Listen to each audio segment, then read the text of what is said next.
Hi Andy, I'm joined by Dan from the Campaign for Real Ale Consumer Group. Consumer Group, yeah? Is that fair? Yeah, I think that's what we are. Yeah. That's what the website said. Yeah, that we are. Chairman. Real professional outfit.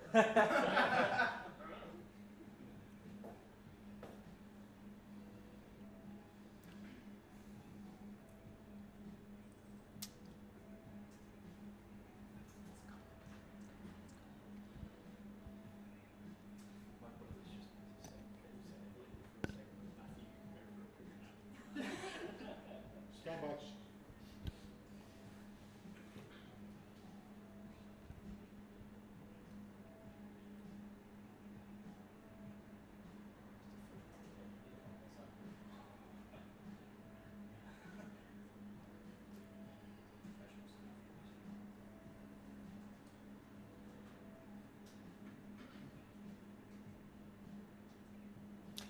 Thanks, Janine. Well, you can probably see there's lots of alcohol, and if you are doing dry January, it's probably not something you want to see. Now, aside from that, YouGov did a poll, and 11% of them said that they are taking part in January, but 3% gave up literally after 1 week. Now, to talk about this, I'm joined by Dan from the Campaign for Real Ale.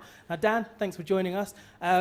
Dry January, what are your initial thoughts? Well, personally, I'm not doing dry January. However, I do understand why lots of people do take part in dry January because, cutting back on alcohol for the health benefits of that sort of thing. So I do understand why people do it, but I personally don't.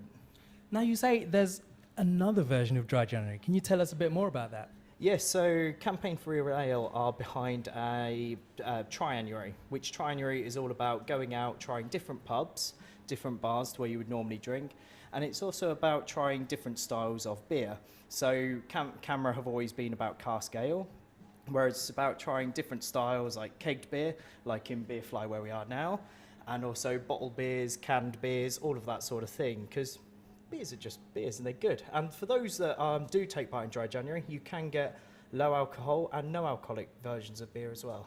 Now, obviously, you know all about real ale. Are there any alternatives? Well, yes, because you can get real ale served in key keg, and there are some really good beers that are no alcohol and low alcohol made by breweries such as Big Drop. So you can get a good beer and enjoy it in a pub as taking part in dry January. Dan, thank you so much. Now, we are obviously in a place which has the alternative.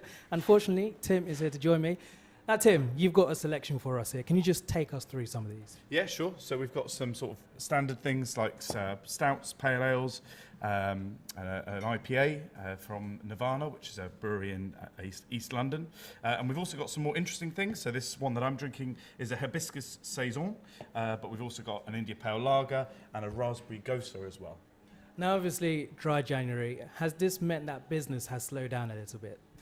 Inevitably, it does get a bit slower in January. I'm not sure if it's necessarily dry January or whether it's just the weather or whether it's people's wallets or exactly what it is. But yeah, I mean, definitely January is a quieter month for the industry as a whole, yeah.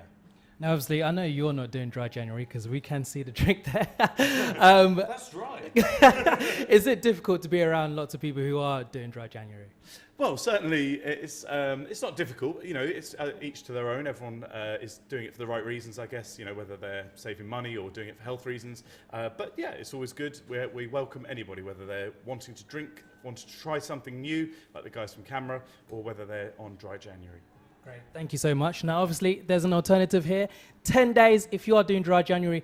All the best, and back to you in the studio.